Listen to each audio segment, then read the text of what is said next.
بات چل رہی تھی ایک شخصیت سے مروی روایات اور اقوال پر مشتمل کتب تفاسیر کے تعارف پر، تو چوتھے نمبر پر تفسیر ہے تفسیر مقاتل بن سلیمان۔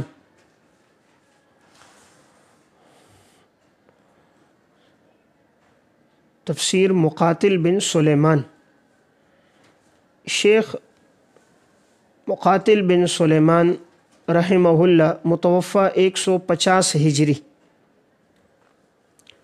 یہ تفسیر ایک جلد میں دار احیاء التراث العربی سے طبع ہے۔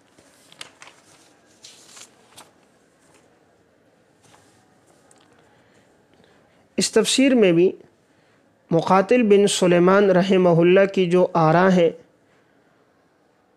اور ان کے تفسیری اقوال ہیں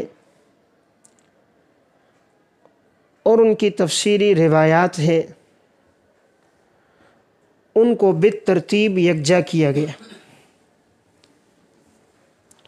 اور حاشیے میں مصادر اور مآخذ کی نشاندہی بھی کی گئی ہے۔ اس میں ہر آیت کی تشریح نہیں ہے، بلکہ چیدہ مقامات پر جو ان کی مرویات اور اقوال ہیں انہیں یکجا کیا گیا۔ البتہ اس میں بعض روایات تحقیق طلب ہیں،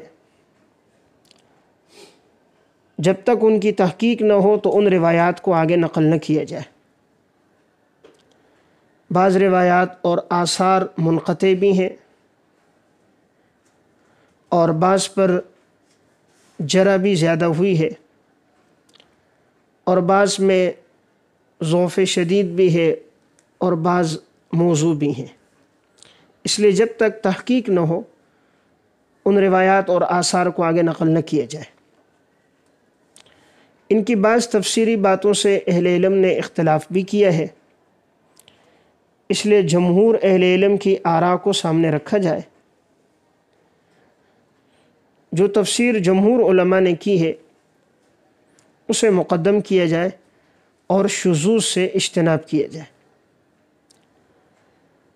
اگر اس تفسیر کے حاشیے میں غیر مستند روایات پر تعلیق اور تحقیق ہو جاتی اور روایات کا حکم تحقیق سے ذکر کر دیا جاتا تو اس تفسیر کی افادیت بڑھ جاتی۔